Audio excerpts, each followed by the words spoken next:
Hello tiger fans and wild at heart explorers. Gather round, because today we're diving into a jungle-sized what if that's been scratching at my brain for years. What happens when two of nature's most jaw-dropping predators, the mighty Bengal tiger and the fierce Sumatran tiger, go toe-to-toe, or should I say, paw-to-paw? Now, before you start placing baits, let me set the scene. This isn't just a battle of claws and canines, it's a face-off between two tiger legends from opposite ends of the wild world. Think of it like a boxing match between Muhammad Ali and Bruce Lee, both powerful, both dangerous, but built very differently.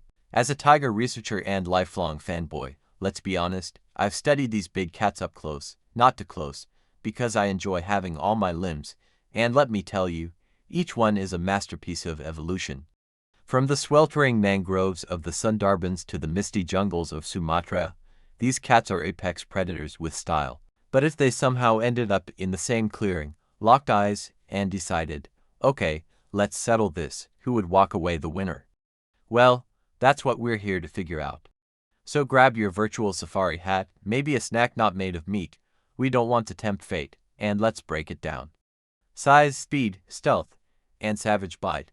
This is Bengal tiger versus Sumatran tiger, the ultimate showdown. Oh, and don't worry, this is all hypothetical. No tigers were harmed in the making of this thought experiment. Just a few egos, probably mine. Ready, let's prowl into it. In the orange corner, the Bengal tiger, the heavyweight king of the jungle. Ah yes, the Bengal tiger. If you close your eyes and picture a tiger big, bold, orange with thick black stripes, this is probably the guy you're imagining. Native to India, Bangladesh, Nepal, and Bhutan, this beast is basically the poster child for majestic and terrifying. It's like nature said, let's design the ultimate land predator, and boom, the Bengal tiger was born. Let's talk size, shall we? Male Bengals are absolute units. We're talking 600 pounds of pure muscle, with some tank-sized individuals tipping the scales at over 800 pounds. And length, up to 10 feet long from nose to tail.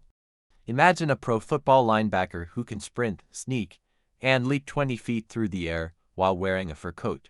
That's your Bengal tiger. Fun or slightly terrifying fact. There was once a tigress named Champawat who took things way too far. She killed 436 people in the early 1900s. That's not a myth or a typo. It's a verified case that literally required the British government to send in hunters. Gives you a sense of just how formidable these creatures are when things go wrong. Bite force, oh, it's brutal. Clocking in at 1050 psi, that's stronger than a lion, a leopard, or even some bears. To put that into perspective, that's like having a car door slam shut on your leg but with teeth. Yeah. Ouch. And when it comes to food, they're not picky. Deer, wild boar, water buffalo, monkeys, and even the occasional crocodile, all fair game. Bengal tigers are true apex predators, which means they sit at the top of the food chain, and nothing, I mean nothing, hunts them. Except, sadly, humans. If tigers were superheroes, the Bengal would be the Hulk, big, brawny, and unstoppable when provoked. But unlike the Hulk, Bengals don't need to smash to make their presence known. They stalk, they wait, and then bam, game over. Would I want to meet one in the wild? Yes, from a very safe distance, preferably through binoculars, while sitting in a sturdy jeep, with the engine running. And in the sleek corner, the Sumatran tiger, the jungle ninja of the cat world. Alright, let's shift gears and head over to the breathtaking rainforests of Sumatra, Indonesia, where things get a bit more stealthy. Meet the Sumatran tiger, the smallest of the living tiger subspecies. But don't let that fool you, this cat is all business.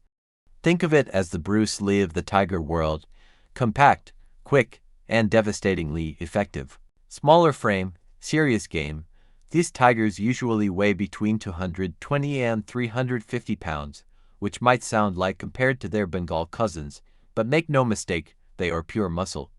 I like to think of them as the sports cars of the tiger world, lighter, faster, and built for maneuverability. They're the kind of cat that could weave through dense jungle like it's an obstacle course they designed themselves. Leaping legend, oh yes. The Sumatran tiger can leap 27 feet horizontally. That's like vaulting over a full-size pickup truck. While hunting, their vertical jump, around 16 feet. Basically, if tigers had a jungle Olympics, the Sumatran would sweep the jumping events. Built-in stealth tech, here's the cool part. They've got 5 types of whiskers that work like high-tech motion sensors. These bad boys can pick up subtle air currents and vibrations, giving the Sumatran tiger an almost supernatural edge in dense jungle. It's like having a radar system on your face. Try sneaking up on that. Bite force, still a bone crusher. Their bite measures in at around 1000 psi, just a bit under the Bengal tiger, but still enough to chomp through bone like it's a breadstick. If you're prey in Sumatra, and one of these tigers is on your trail, good luck. If the Bengal tiger is the heavyweight champ, the Sumatran is the featherweight assassin. I've always admired the Sumatran tiger for its adaptability and precision. It's like the tiger version of a ninja, silent, deadly, and impossible to catch unless it wants to be seen. Would I want to come face to face with one? Only if I were a camera trap in the jungle. Even then, I'd probably miss the shot. These cats are that stealthy. Tiger versus tiger, the ultimate jungle showdown. Okay, wildlife fans, let's set the scene. Picture this, a sunny clearing somewhere neutral, like Thailand. No home turf advantage, no distractions, just pure feline face-off. In the left corner, the lean, lightning-fast Sumatran tiger. In the right, the brawny, battle-hardened Bengal tiger, who takes the title. Let's break it down. Opening moves, advantage, Sumatran. The Sumatran tiger isn't showing up to play fair, it's all speed, agility, and tactical finesse. Picture a jungle ninja flipping through vines and striking from the shadows. It might land the first hit, dodging with grace, maybe even getting the Bengal off balance.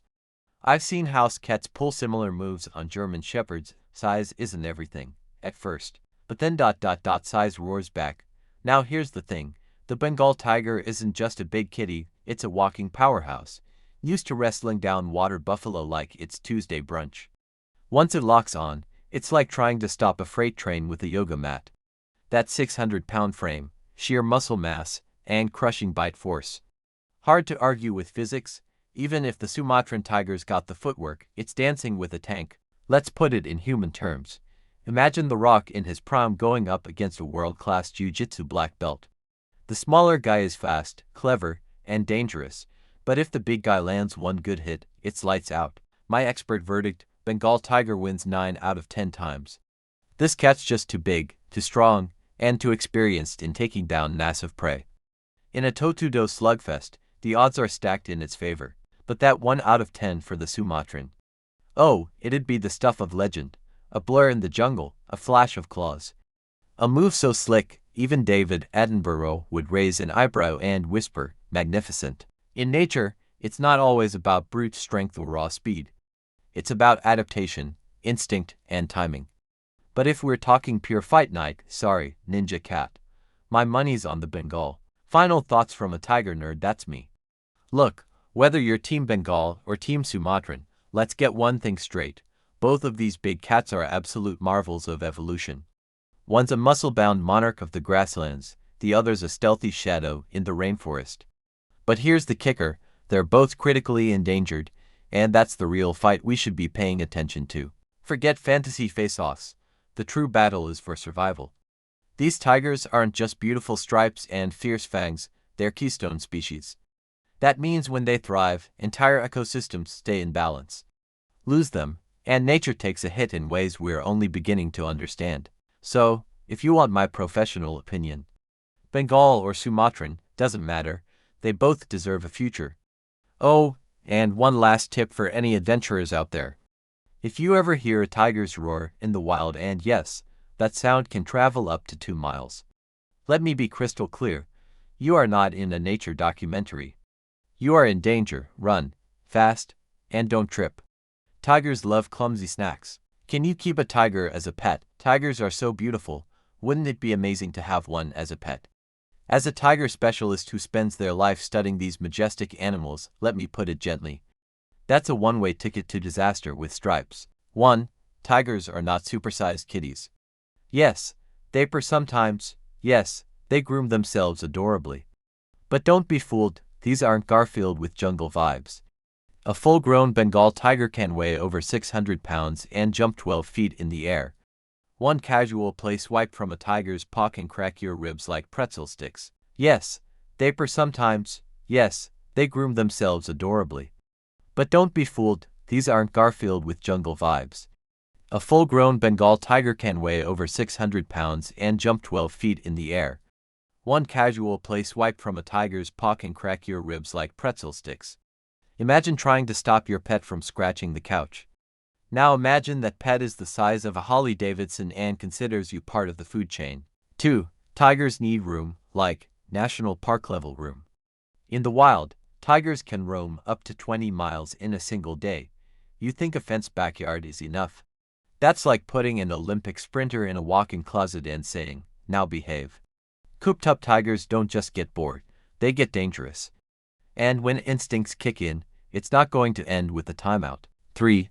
They're illegal for good reasons. Most U.S. states either ban tiger ownership outright or have regulations so strict they may as well say, "Nice try."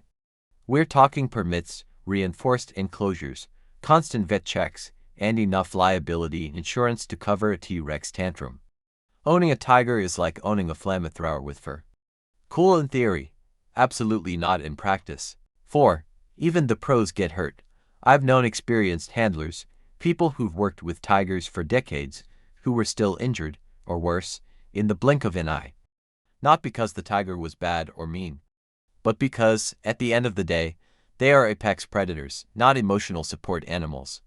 They don't attack out of hate, they react out of instinct. You can't train that out, and you shouldn't try. I adore tigers. I've spent years tracking them, studying their behavior, and advocating for their protection. But they don't belong in your home, your backyard, or your TikTok videos. They belong in the wild, or in specialized sanctuaries that understand their needs.